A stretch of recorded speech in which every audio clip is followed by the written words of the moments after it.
좀 이렇게 시간이 안 가는지 정말 버스 안에서 going 이불 속에서 going은 언제나 너에게 going. Penelitian pertama mengenai penurunan sifat dilakukan oleh Gregor J. Mendel yang merupakan seorang pendeta dan juga ahli botani yang berasal dari Austria. Mendel mulai meneliti tentang pewarisan sifat pada tahun 1856 dan mencatat hasil temuannya pada Natural Science Society of Cluny, Austria pada tahun 1866. Beberapa tahun kemudian, yaitu pada tahun 1900, para ahli botani lainnya meneliti kembali hasil penelitian Mendel dan mereka menemukan kesimpulan yang sama dengan penelitian yang telah dilakukan oleh Mendel sebelumnya.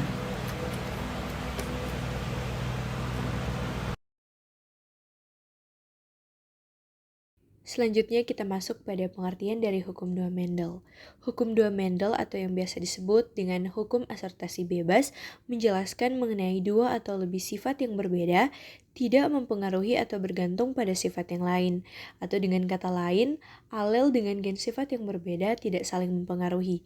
Berbeda dengan hukum satu Mendel yang menjelaskan mengenai pemisahan gen dalam pasangan alel dari satu sifat yang berbeda. Misalnya, gen tinggi tanaman tidak mempengaruhi gen warna tanaman. Hukum dua Mendel ini bisa dibuktikan dengan persilangan dihibrid. Selanjutnya, setiap gen di dalam gamet akan bergabung atau berabsorpsi secara bebas pada saat pembentukan individu baru.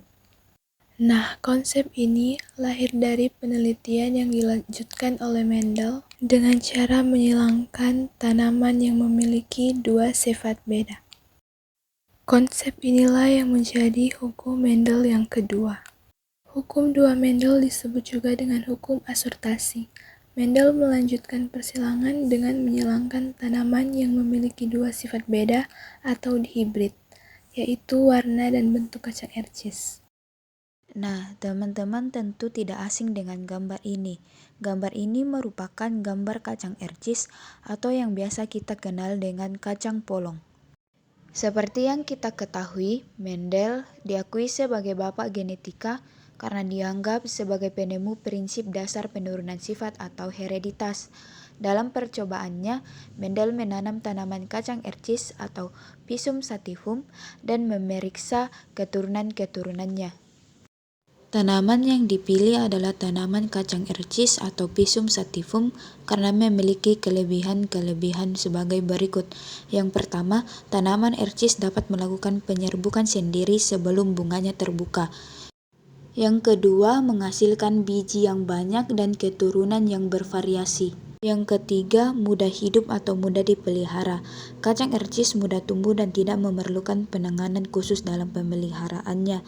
Yang keempat, kacang ercis cepat berbuah atau berumur pendek, artinya tidak memerlukan waktu yang panjang untuk melakukan percobaan. Yang kelima, kacang ercis dapat melakukan penyerbukan sendiri, sehingga tidak memerlukan kacang ercis yang lain untuk melakukan penyerbukan. Yang keenam, memiliki 7 sifat yang kontras. 7 sifat yang kontras pada kacang ercis, yaitu yang pertama, panjang batang. Panjang batang kacang ercis ada yang batangnya tinggi dan ada yang batangnya pendek. Yang kedua, letak bunga. Ada yang letaknya pada ketiak batang dan ada yang pada ujung batang. Yang ketiga, bentuk polong. Ada yang bentuk polongnya halus dan ada yang bentuk polongnya keruput. Yang ketiga, warna polong. Ada yang warna polong hijau dan ada yang warna polong kuning. Yang kelima, warna bunga. Ada warna bunga ungu dan putih. Yang keenam, bentuk biji. Ada yang bentuk bulat dan keriput. Dan yang terakhir, ada yang memiliki warna biji kuning dan hijau. Selanjutnya, kita akan membahas contoh soalnya. Misalnya di sini persilangan antara kacang ercis berbiji bulat dan berwarna kuning dengan kacang ercis berbiji kisut dan berwarna hijau. Ada kacang ercis yang bulat dan berwarna kuning, dan ada kacang ercis yang kisut dan berwarna hijau. Kacang ercis yang berbiji bulat dan berwarna kuning kita tuliskan dengan B besar B besar, K besar K besar. Kita misalkan bahwa B besar adalah gen yang membawa sifat bulat dan K besar adalah gen yang membawa sifat kuning. Kacang ercis berbiji kisut dan berwarna hijau dituliskan dengan B kecil, K kecil, K kecil. B kecil adalah gen yang membawa sifat kisut dan K kecil adalah gen yang membawa sifat hijau. Sebelum kita menyilangkan antara dua kacang ercis yang tadi, maka kita harus mengetahui terlebih dahulu bagaimana cara untuk menentukan gamet. Di sini yang pertama ada homozigot dominan. Contoh genotipnya yaitu B besar-besar dan K besar-K besar. Lalu kita buat tabel, dan untuk B besar-K besar ditaruh di atas dan K besar-K besar ditaruh di samping. Kemudian kita gabungkan dan didapatkan seluruh hasilnya sama, yaitu B besar-K besar. Jadi nanti untuk menuliskan gametnya hanya ditulis salah satu karena sama. Begitu pula dengan homozigot resesif. Untuk yang heterozigot, contoh genotipnya B besar B kecil, K besar K kecil. Dibuat tabel dan digabungkan. Didapatkan hasilnya itu semuanya beda. Jadi nanti untuk penulisan gametnya ditulis semuanya.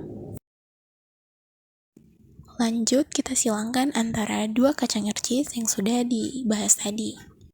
Gamet dari biji kacang ercis bulat kuning yaitu B besar K besar, dan yang kisut hijau B kecil K kecil. Gamet tersebut kemudian disilangkan dan dihasilkan genotip anakan atau F1 yaitu B besar B kecil K besar K kecil. Untuk fenotip, karena terdapat B besar yang dominan, jadi sifat yang nampak adalah bulat. Sama halnya dengan K besar, karena ada K besar yang dominan, jadi sifat yang nampak adalah kuning. Lanjut lagi, kita silangkan sesama F1-nya. Jadi, B besar B kecil K besar K kecil disilangkan dengan B besar B kecil K besar K kecil. Untuk gametnya ada B besar K besar, B besar K kecil, B kecil K besar, dan B kecil K kecil.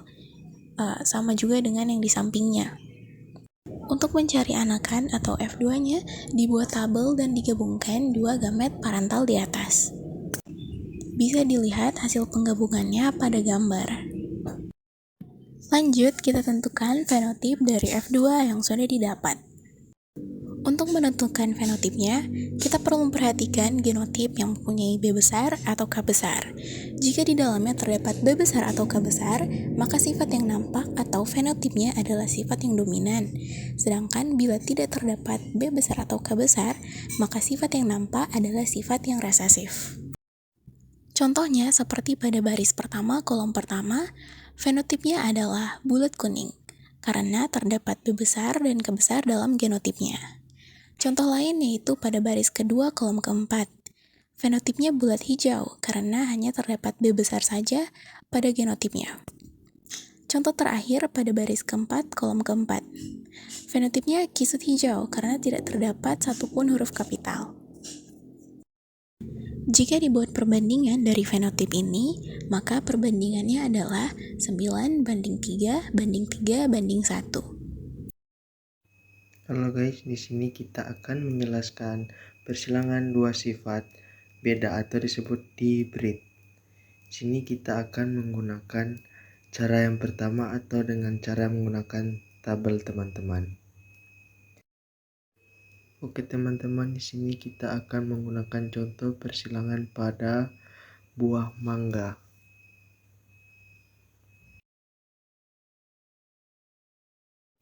Di sini parentalnya kita akan menggunakan B besar B besar, M besar M besar. Untuk buah besar manis B kecil M kecil M kecil. Untuk buah kecil asam. Langsung saja kita menggunakan F1-nya B besar B kecil M besar M kecil untuk genotipnya. Jadi fenotipnya karena ada B besar dan M besar, jadi itu untuk buah besar manis. Dan keduanya bersifat heterozigon. Jika ditanyakan F2 atau keturunan kedua, berarti B besar B kecil M besar M kecil disilangkan dengan B besar B kecil M besar M kecil atau sesamanya. Jadi di sini tinggal dikalikan B besar kali M besar, B besar kali M kecil, B kecil dikalikan dengan M besar, B kecil dikalikan dengan M kecil untuk gametnya. Jadi karena disilangkan dengan sama, jadi gamet yang dihasilkannya juga sama, yaitu B besar, M besar, B besar, M kecil, B kecil, M besar, B kecil, M kecil. Ya, setelah itu kita buat dengan model papan catur seperti berikut.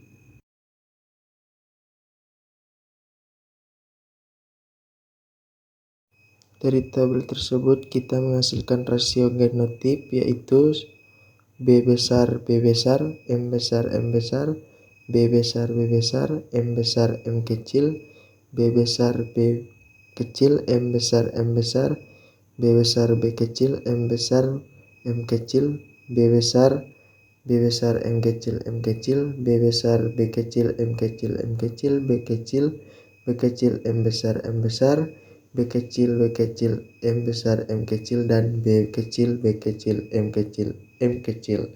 Dan untuk rasio perbandingannya yaitu 1:2, banding 2, banding 4, banding 1, banding 2, banding 1, banding 2, banding 1. Dan untuk rasio fenotipnya ada besar manis, besar asam, kecil manis, dan kecil asam dengan perbandingan 9:3 dan banding 1. Atau jika kita jumlahkan ada 16 buah.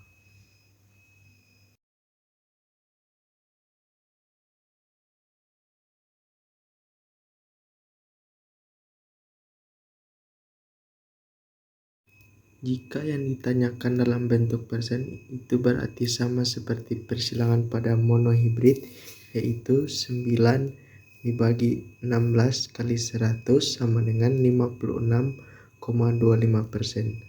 Dan itulah hasilnya dalam bentuk persen. Baiklah, itulah video penjelasan dari persilangan dihibrid. Terima kasih guys. Kesimpulannya, hukum Mendel II atau asortasi berdasar persilangan yang dilakukan Mendel terhadap Hershey's yang memiliki dua sifat beda. Mendel menyatakan bahwa saat pembentukan gamet, faktor-faktor yang menentukan karakter-karakter berbeda, yaitu gen, diwariskan secara bebas atau sama lain, sementara pada hukum Mendel II akan mengalami pengelompokan gen secara bebas. 버스 안에서 going 이불 속에서 going going은 언제나